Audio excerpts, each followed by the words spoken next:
The Fall of Baghdad, 1258. Misteri Sungai Tinta. Pernahkah kalian membayangkan apa jadinya jika seluruh server internet di dunia hari ini tiba-tiba dihancurkan? Wikipedia, Google Scholar, data medis, cetak biru teknologi, semuanya hilang dalam satu malam. Kita akan kembali ke zaman batu. Terdengar mustahil, tapi faktanya, kejadian mengerikan ini pernah terjadi di dunia nyata. Tahun 1258 di kota Baghdad. Sejarah mencatat sebuah fenomena aneh yang tidak pernah terjadi sebelumnya dan tidak pernah terjadi lagi sesudahnya. Sungai Tigris, sungai raksasa yang membelah kota, berubah warna.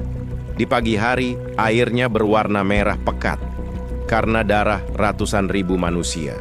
Namun, saat sore menjelang, air sungai itu berubah menjadi hitam legam. Itu bukan limbah, itu bukan minyak.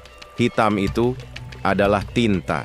Tinta dari jutaan buku, manuskrip, dan naskah ilmu pengetahuan yang dilemparkan oleh pasukan Mongol ke dalam sungai.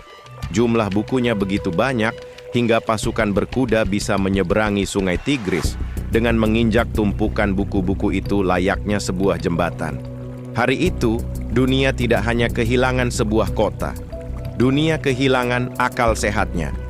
Hari itu adalah hari di mana kemajuan sains manusia mundur ratusan tahun ke belakang. Bagaimana tragedi ini bisa terjadi? Bagaimana kota yang dijuluki pusat semesta ini bisa runtuh hanya dalam waktu 2 minggu?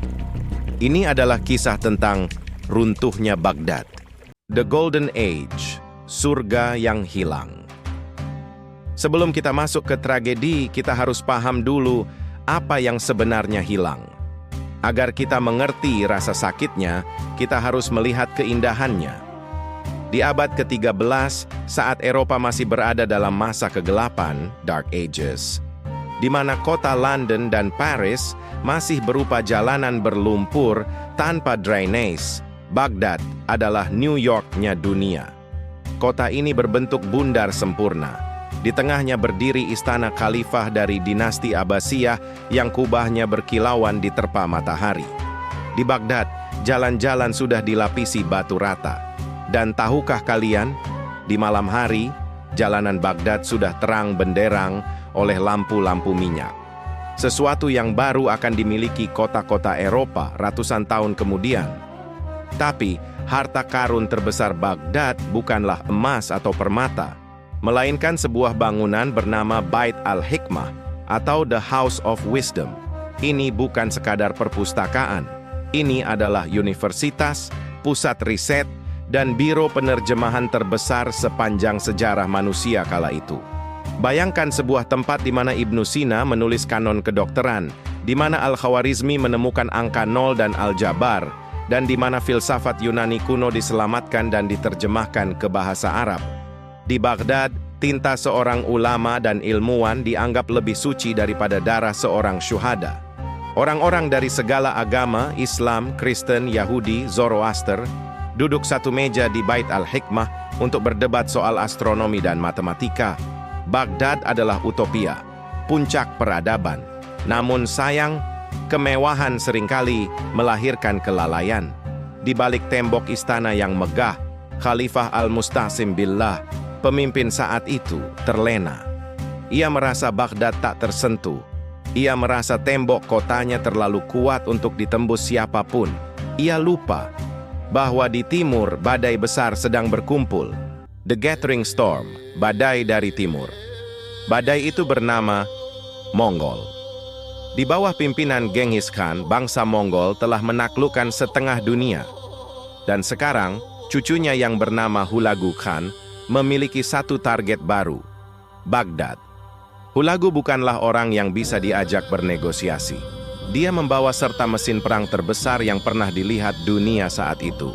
Ratusan ribu pasukan kavaleri, ahli pengepungan dari Cina, dan ketapel raksasa yang bisa meruntuhkan tembok setebal apapun.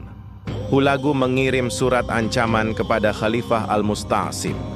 Isinya singkat, tapi mengerikan. Ketika aku memimpin pasukanku yang penuh kemarahan kepadamu, Aku tidak akan menyisakan siapapun.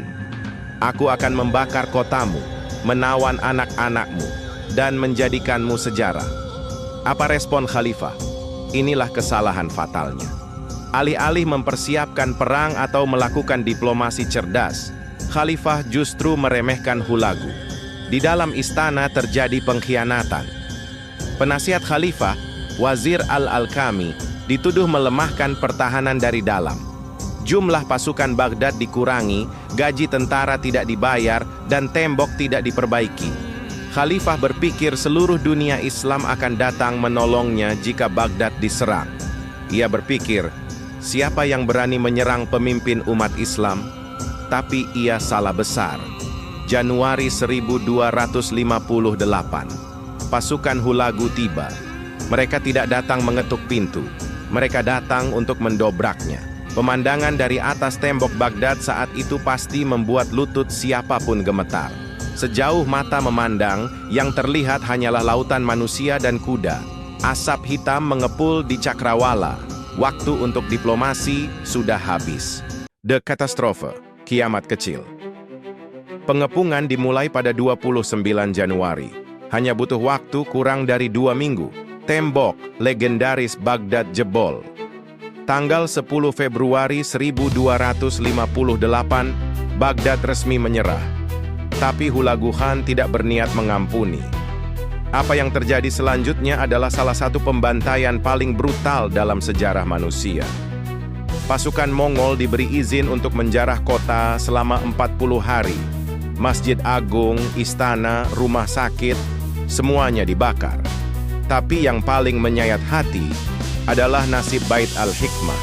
Pasukan Mongol masuk ke perpustakaan agung itu. Mereka tidak bisa membaca isi buku-buku itu. Mereka tidak tahu bahwa gulungan kertas di tangan mereka berisi resep obat yang bisa menyelamatkan nyawa atau peta bintang yang bisa menuntun pelaut. Bagi mereka, itu hanyalah sampah. Saksi mata menceritakan, tentara Mongol mengambil ribuan buku, merobeknya, dan melemparkannya ke sungai Tigris. Mereka terus melempar buku, lagi dan lagi, hingga tumpukan buku itu menyumbat aliran sungai. Tinta dari naskah-naskah itu luntur, bercampur dengan air, mengubah sungai menjadi hitam pekat. Ilmu pengetahuan yang dikumpulkan selama 500 tahun, lenyap dalam hitungan jam.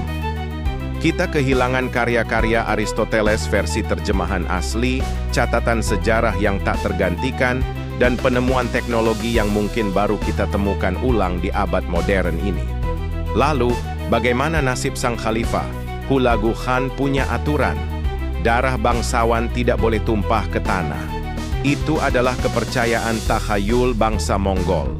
Jadi mereka membungkus Khalifah Al-Musta'sim dalam sebuah karpet tebal, lalu memerintahkan pasukan berkuda untuk menginjak-injak karpet tersebut. Khalifah terakhir dari zaman keemasan itu tewas, bukan oleh pedang, tapi diinjak-injak di tanahnya sendiri. Bau kematian di Baghdad begitu menyengat hingga pasukan Hulagu sendiri harus memindahkan kemah mereka keluar kota karena takut wabah penyakit. Kota bundar yang indah itu kini hanyalah tumpukan abu dan tulang belulang. The Aftermath dan Reflection, bangkit dari abu. Jatuhnya Baghdad adalah pukulan telak bagi dunia Islam. Pusat gravitasi ilmu pengetahuan hancur. Banyak sejarawan berpendapat inilah titik di mana zaman keemasan Islam resmi berakhir. Sains dan filsafat mulai meredup, tergantikan oleh fokus pada konservatisme karena trauma perang. Dunia Islam menjadi curiga pada hal-hal asing. Namun sejarah selalu punya cara yang unik, bahkan ironis, untuk mengejutkan kita. Tahukah kalian apa yang terjadi pada anak cucu Hulagu Khan? Orang-orang yang menghancurkan Baghdad ini mendirikan kerajaan baru bernama Ilkhanate. Ajaibnya, beberapa dekade setelah menghancurkan masjid dan membunuh ulama, para penguasa Mongol ini perlahan-lahan mulai tertarik pada agama yang mereka hancurkan. Mereka menjadi Muslim. Mereka yang dulunya membakar perpustakaan berubah menjadi pelindung seni dan ilmu pengetahuan. Mereka membangun kembali observatorium, mendukung arsitektur, dan membiayai penulisan sejarah. Islam tidak mati di Baghdad. Ia terluka parah, ya, tapi ia bertahan, bergeser ke Kairo di Mesir, lalu ke Istanbul di Turki, dan terus hidup hingga hari ini. Pelajaran terbesar dari runtuhnya Baghdad bukanlah tentang betapa kejamnya bangsa Mongol, tapi tentang bahayanya rasa nyaman. Baghdad hancur karena pemimpinnya merasa dirinya pusat dunia, merasa tak tersentuh dan berhenti waspada. Peradaban sehebat apapun bisa runtuh dalam sekejap jika orang-orang di dalamnya berhenti belajar dan berhenti bersatu. Jadi teman-teman, coba bayangkan sejenak, jika hari itu Sungai Tigris tidak berubah menjadi hitam, jika jutaan buku itu selamat, kira-kira seberapa maju teknologi kita hari ini? Apakah kita sudah punya koloni di Mars? Apakah kanker sudah ada obatnya sejak abad ke-15? Tulis teori liar kalian di kolom komentar di bawah, saya sangat ingin membacanya. Dan satu lagi, pasukan Mongol ini tampaknya tak terkalahkan, bukan? Mereka menyapu rata Asia hingga Timur Tengah. Tapi tahukah kalian, ada satu pertempuran hanya 2 tahun setelah Baghdad hancur, di mana mitos Mongol tak terkalahkan akhirnya dipatahkan. Di video selanjutnya, kita akan membahas pertempuran Ain Jalut, momen di mana sejarah dunia berubah arah lagi. Jika kalian menikmati perjalanan sejarah ini, jangan lupa tekan tombol like dan subscribe agar tidak ketinggalan kelanjutannya. Terima kasih sudah menonton, dan sampai jumpa di lembaran sejarah berikutnya. Jangan lupa like, komen, dan subscribe ya.